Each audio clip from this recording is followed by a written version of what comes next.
scary stories.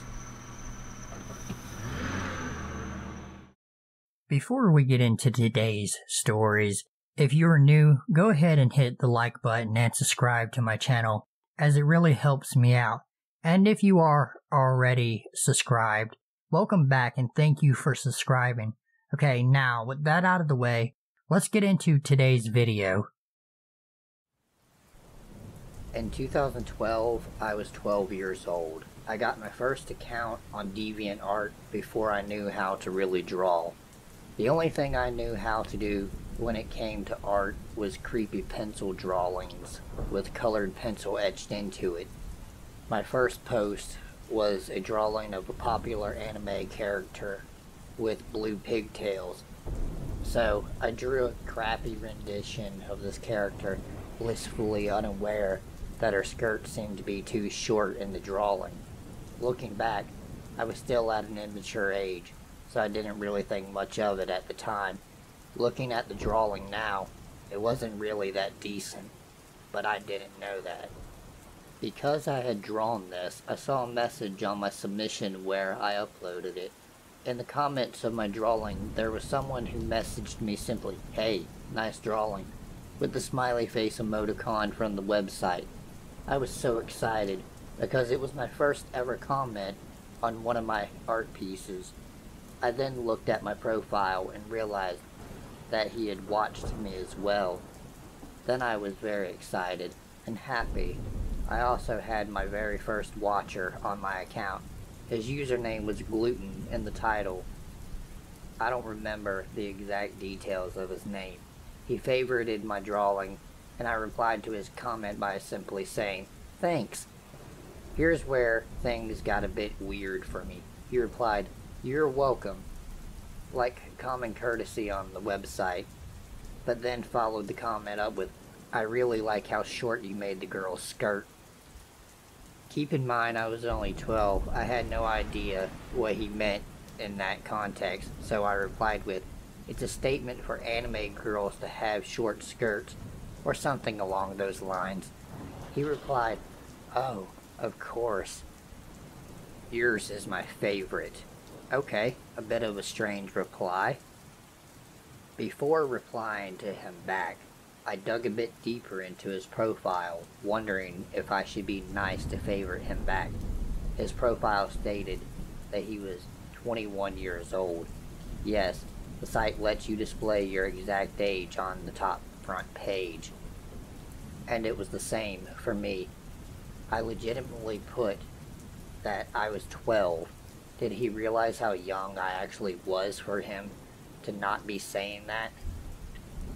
But like an oblivious 12-year-old, your brain doesn't quite piece things together, and you go along with whatever may cross your mind. So I friended this creepy man back. I don't remember the conversation after that, only that we kept it friendly and moved on. I would occasionally post more pictures, but he would comment only on a few of them, and usually he was nice. But then there was always some weird comment like, "I wonder how long she can sit on that. If I had the character in a certain pose," or "Can I get to taste her? Please, XD." And again, I would pay no mind to these comments because my watchers were building up to see my work, and I rarely replied to the man again. I did, however, go on his profile again after he commented something and found pictures of this elephant cartoon that I forgot the name of. He seemed to love this elephant cartoon that he was obsessed with, and everywhere on his profile I saw this cartoon and fan art of it. Then I looked more into his gallery, and there was a lot of these gray pieces with the minus sign on them, indicating that it was a not safe for work, 18 plus artwork. I didn't know this at the time either, so I tried pressing on it, wondering why it was grayed out. There then was a message that said, "Mature artwork. Must be 18 or older to view." I remember frowning at this, thinking that it wasn't fair for me to not see it. I wish I could tell you I never saw it to this day. and didn't let curiosity get the better of me, but I'd be very wrong. I made a second account claiming I was 18 just to see what type of art this guy drew because my mind was curious enough to see it. How I regretted that. He had fan art, drawings relating to or hinting at illegal underage porn. There were really disturbing ones relating to the cartoon he liked, with the little girl elephant character being strangled and raped by her dad. There were pictures of anime girls looking 10 years old or possibly younger in sexual positions, getting raped by her dad. There were pictures of anime girls looking 10 years old or possibly younger in sexual positions, getting raped. There were even some more gore-fest pictures among the elephant ones I saw, and illegal porn images that he mixed with gore themes as well. Impalement, cutting out body parts with a knife, torture involving blood, hypnotism, etc. Suffice to say, I unfriended the guy on my main account and was extremely disturbed by this. A week later, he still messaged me on my main account and said, "Why did you unfriend me? Sad face." I felt no sympathy for him and said something along the lines of, "You are so disturbing, and you draw disgusting things." He said something to the effect of, "LOL, so are you. Let people have their own opinions, sweetheart." I then found out how to block a user on the site, so I blocked him. That gave me internal peace, but it didn't last long. A year after the entire incident, I was using the 18-year-old account as a backup account, and for different art mediums. Nobody knew this account was linked to my other one. Somehow my old friend Gluten manages to find me without telling anything about how the two accounts are related to each other. And exactly 1 year later, in the summer, he PMs me on my other account. The message said, "Hey, do you miss me, sweetie?" "I missed you since the unfriend, sad face." "That's okay." My eyes widened in horror, and I kept thinking to myself, how did this pervert find me? He must have been really experienced in computer tech or hacking, because I have no idea how that possibly could have happened, let alone a year later. I replied to him saying, "I unfriended you because you drew illegal things, and you should be banned from this website." What followed next was him trying to creepily get under my skin by role-playing with me. At this point, he was now 22, and I'm 13, still very much disturbed by him, but he only made things worse by talking to me in roleplay terms, using asterisks in everything he said. He literally said he was grabbing my bun gently, an asterisk, among other lewd comments to me, some asterisks and some without. I'm sitting there like, here we go again, obviously disturbed. So I blocked him on that backup account as well. Considering the types of things he drew, I think he definitely liked flirting with preteens on purpose, and probably got a kick out of it. For the most part, being on DeviantArt was okay for me after that, but people like him who drew lewd things like that plagued the site. He is the major reason I left it. So I know this entire encounter was online, and a lot of these experiences happen in real life, but you never know who you could end up meeting in real life from the internet. So Gluten, let's never meet again, and let's not meet in real life, and I hope you stop flirting with 12-year-olds. It's really for your own good.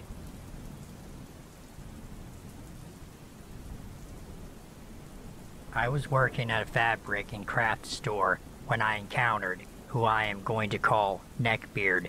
The first time we met, he was needing help getting something off of a shelf and wandered to my side of the store, the fabric side. Of course, I go and help him, and it's customary at the store to ask, "What are you working on?" He tells me he makes what I can only describe as nerd stuff to sell at conventions. I tell him that's super cool, and I am a cosplayer myself and attend many conventions. He thanks me and goes on his way. The next week he shows up on the same day, comes right over to me. We aren't busy, so we strike up a conversation about cosplaying, and he asked if I could help him with one he wanted to work on. I asked to see a picture, and it's essentially a muscle suit with a loincloth. Immediately after showing me, he jumps into, "I can't pull it off though. I'm too fat to pull it off." And of course I start telling him how cosplay is for everybody, and he can wear whatever he wants. He asks again if I can help him sometime with it, and that he would pay me a lot of money to. I decline, but he scribbles down his number. "In case you change your mind." I threw it away. The next day he comes in again. This time we're busy, and makes a beeline right for me. I was putting fabric away in the back corner of the store, and instantly starts berating me. "Why didn't you call me? I gave you my number so you could call me.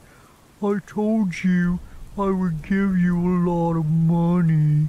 I quickly look around, and there's nobody, just me, 5'2", and Neckbeard, who's a very big guy. I start to tell him I need to go back to the counter, and he's stopping me and backing me up further into the corner. I have no idea what to do or how to flag anyone down. Then I remember the headset we all wear, and I just push the talk button, and between him yelling at me, I would say things like, "Sir, I really need to get out of the fleece section and go back to the counter."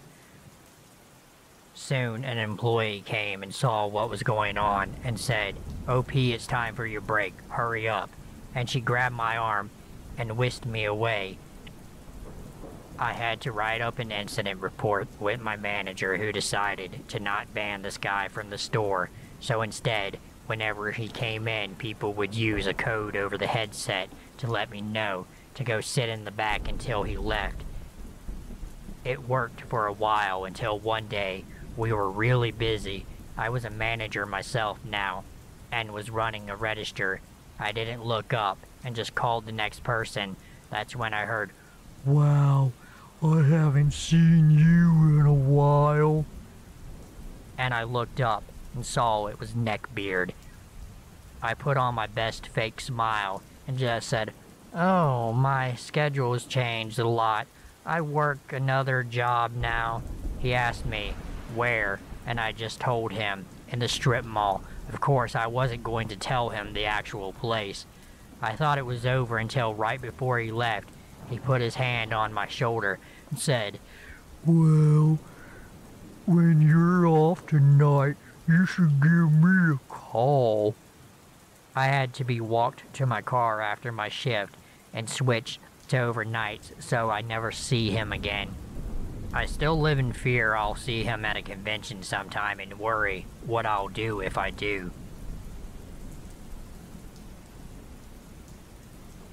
This started a few years back when I was in middle school. In the 7th grade, to be specific, there was a guy in my class, Seb. He didn't seem to be the type of person he is.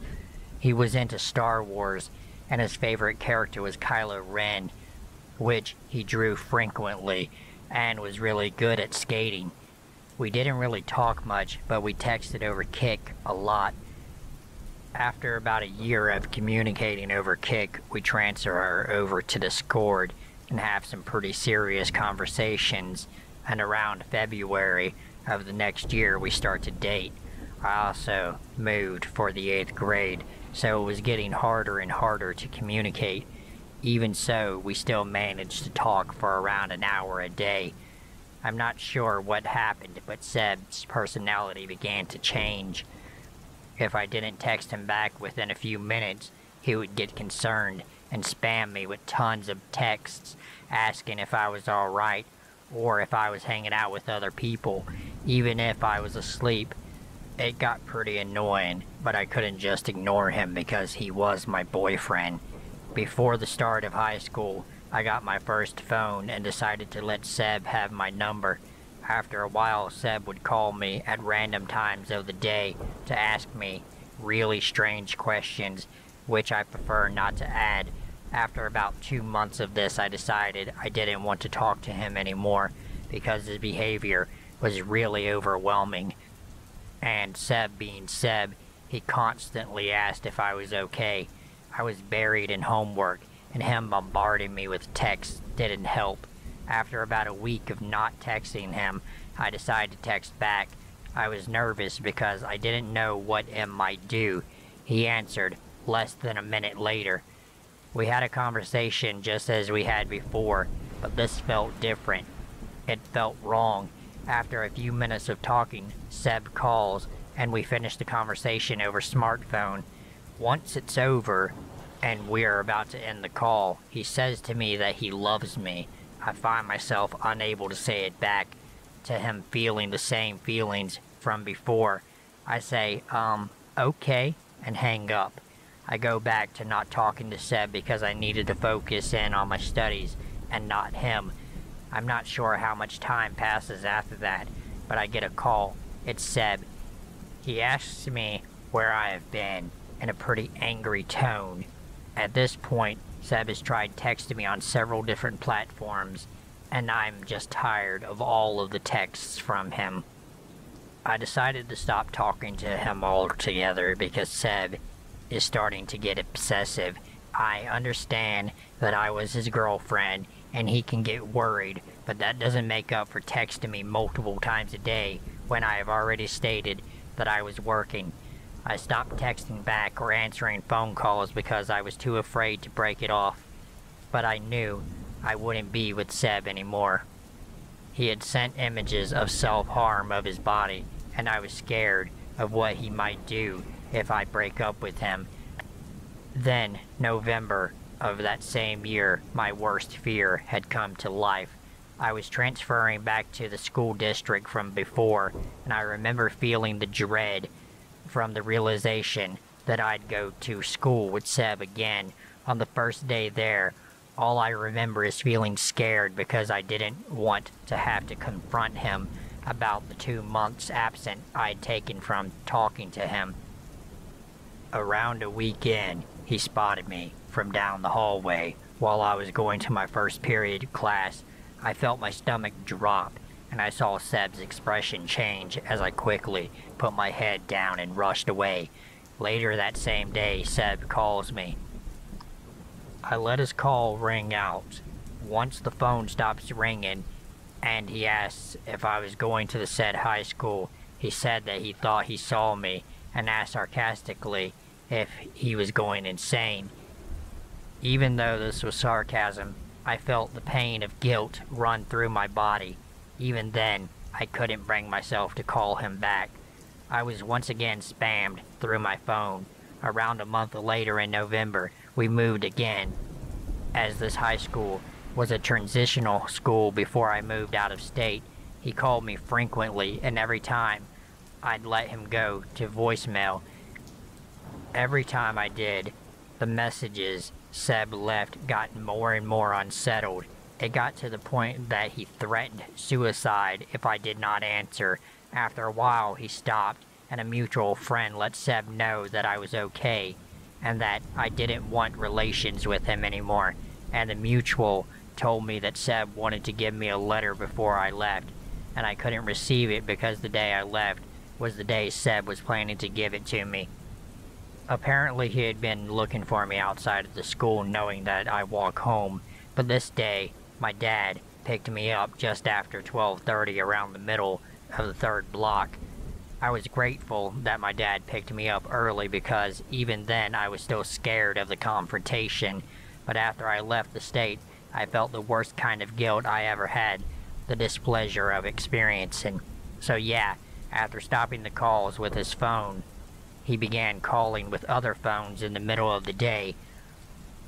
One I remember is when I was in my English class. At my old school, he called me convinced I was still at the old school, and being in class, I ignored the call because I could have gotten in trouble for answering. After this incident, I blocked his phone number knowing it was him, seeing that Seb has done this before. I also blocked Seb on other platforms because I was done with his actions towards me, and I didn't want him talking to me at all. A few weeks go by. I found out that Seb had an Instagram account and blocked me on there before he could find me. I sought out his handle. I obsessed over finding it and realized his actions in turn made me obsess over him as well. Finding him was to avoid him. I found Seb's handle and blocked him as soon as I found it. I was ashamed because I didn't want to give Seb the satisfaction of constantly thinking about him. Now, I'm in a healthy relationship with a person who makes me happy and helps me see past the guilt of the past and look for the future. Wow, that's incredibly cheesy. Note: apparently Seb has done this to other girls before and after me. Also, he was a neckbeard. LOL.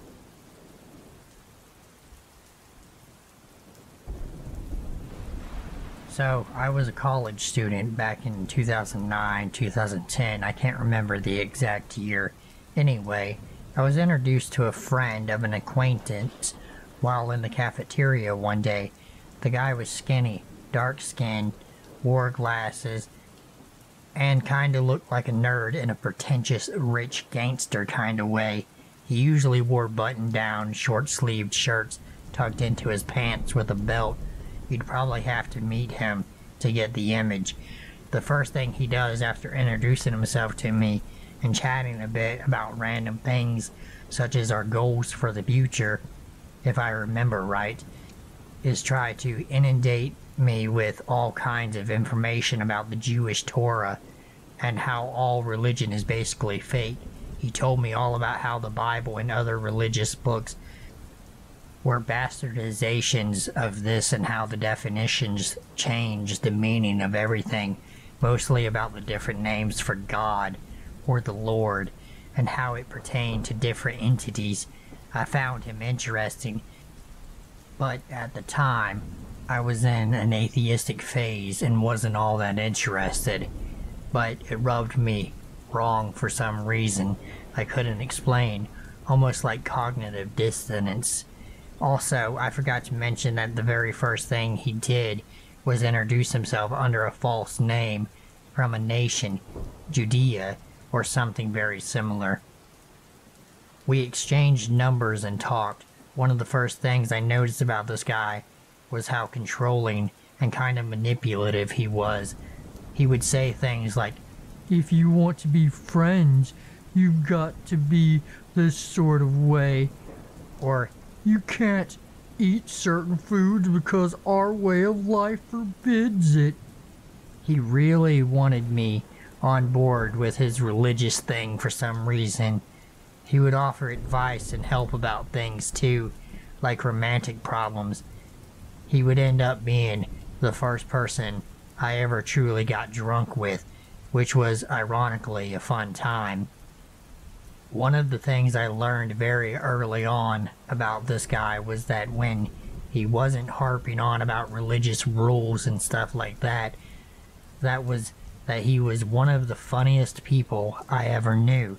He knew how to party, how to socially connect to people, and some conversations we had were very interesting, so we became the kind of friends that talk on the phone often. But one of the other things I noticed about him was he had this very creepy Jim Jones, Charles Manson kind of ability to make people listen to him and believe the things he told them. It was also very unsettling.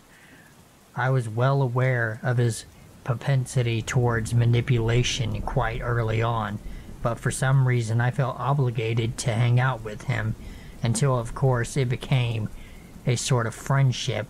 My strangest friendship ever. Another creepy thing about him is that he would show up when I'd least expect or want him to. I would turn my head and he'd be there. I was always super careful not to talk about him very loudly because he would do this quite often. Once when I was walking with my mom and really did not want to introduce them, but had to anyway. By then, I already knew he was a psychopath and a narcissist. He had no empathy for anyone at all and would stroke his own ego all day long. He was incredibly vain too and took all kinds of useless supplements for no real apparent reason. When we were on the phone, he would tell me things about how the different names for God aforementioned were actually about aliens. He said humans were designed to mine gold because it would make the aliens immortal. The story he would try to sell me on would change many things over the course of our friendship, depending on what he was into. It would go from Jewish to Jamaican, then to Egyptian, then to something else I can't remember. Sometimes it would have elements of spirituality in it, and other times he would say that after we died, that's it. He'd talk about how beings lived in the sun and under the moon, and how light was fake and only dark light existed. Then he'd talk about how I should put together all of my college loan money with his, so he could buy a house near the beach, and we would live it up down there, like I'd fall for that. Anyway, we meet these girls, and he wanted to show me how easy college girls are, so he starts chatting up this girl and her friend who happens to be lesbian. Their relationship is short-lived, and it's mostly because she said he had a temper and was too controlling. She's the one who told me his real name because she saw his ID card. So this guy gets the idea that he wants to kill her and her friend for humiliating him. Apparently the ex-friend mocked him or something. He said, "We don't let people do things like that to us and get away with it." So he started shopping around for poisons, a gun, and a knife, anything to try to get his revenge. He talked other people into helping him get these things too. So I see that this is getting out of hand, and the girl was a very nice girl, so I do the only thing I can do and tell security. But I tell them to keep me anonymous because this guy is fucking crazy and has said many things about wanting to be a gangster and wanting to kill people. Well, those fucking idiot security guards fucked that up, and he ends up finding out about it. I find out from a mutual friend at some point that this guy wanted to kill me. He plans to do so, but it seemed like some people either didn't come through for him or those friends weren't that into the idea. Anyway, we sort of pseudo-bury the hatchet, although he did tell me many times that he could kill me himself.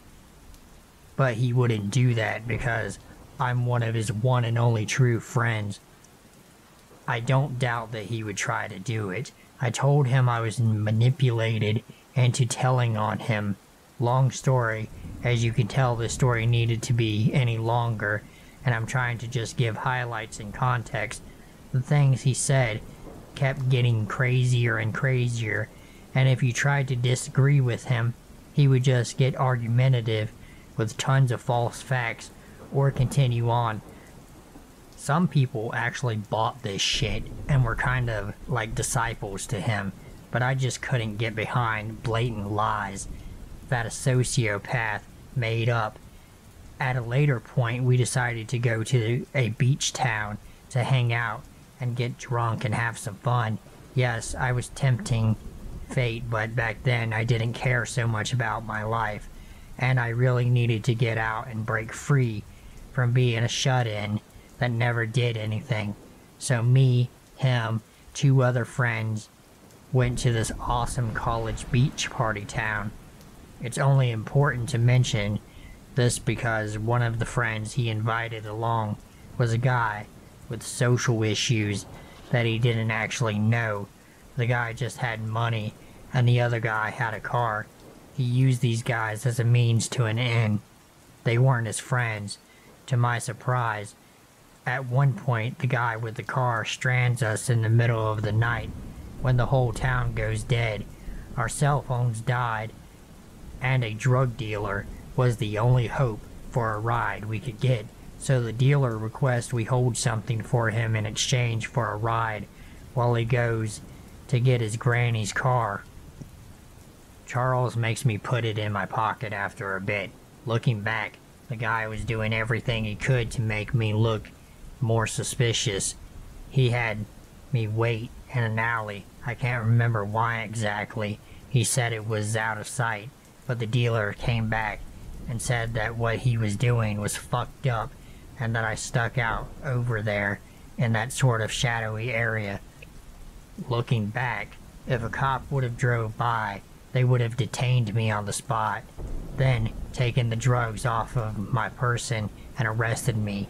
Eventually, we leave and Charles decides that we should just keep the stuff the dealer handed him because he never came back anyway.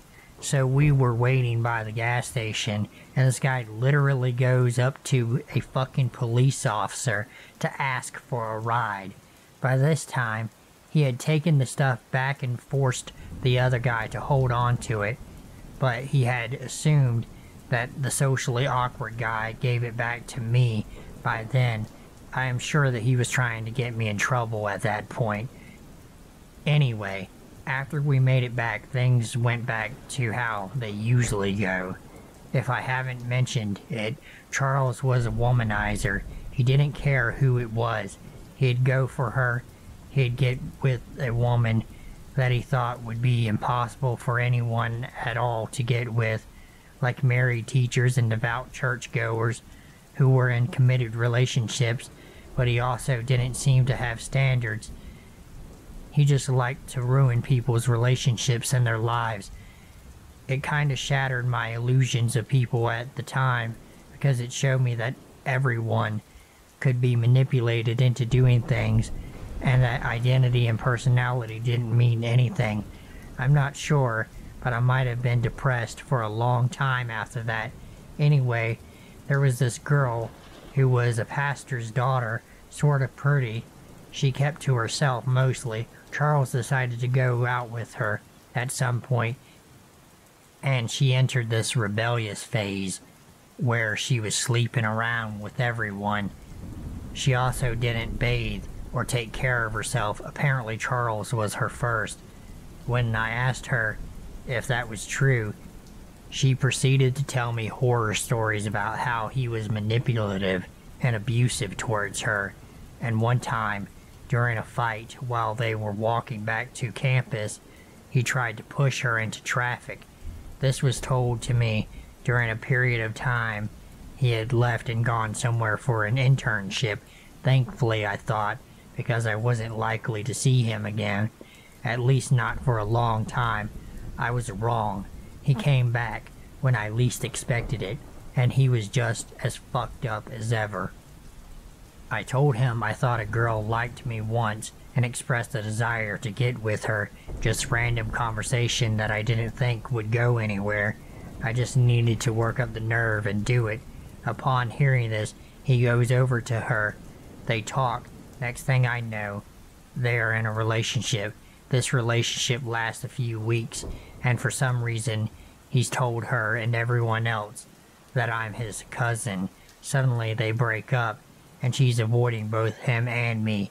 I try to explain that I'm not like him, and that she doesn't need to be afraid of me, but she absolutely refuses to be around me.